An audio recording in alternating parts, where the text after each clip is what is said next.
నమస్తే అందరికీ. మనము పల్లెలో ఉన్న, టౌన్లో ఉన్న, సిటీలో ఉన్న, ఎక్కడ ఉన్నా కూడా జీవించే బలం, జీవిత ఆశయం ఈ రెండు మనిషిలో కరెక్ట్గా ఉండాలి. జీవించే బలం ఎక్కడ కూడా నీ సమస్యల మీద నువ్వే పోరాటం చేసుకుంటూ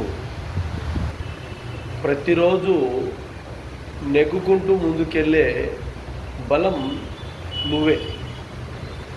రెండవది, పల్లెలో బతికినా, టౌన్లో బతికినా, సిటీలో బతికినా ఏ విషయంలో ఏ ఆశయంతో బతుకుతున్నాం?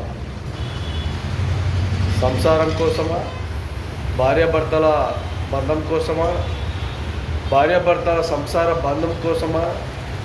లేదంటే పిల్లల చదువుల కోసమా? లేదంటే మన ఉద్యోగం కోసమా? లేదంటే ఒక బిజినెస్ కోసమా? లేదంటే ఒక ఫౌండరా? లేకపోతే ఒక నాయకత్వమా? ఇవన్నీ గుర్తుపెట్టుకొని వ్యక్తి మనుగడ ముందుకు వెళ్ళాలి. గుర్తుపెట్టుకోండి.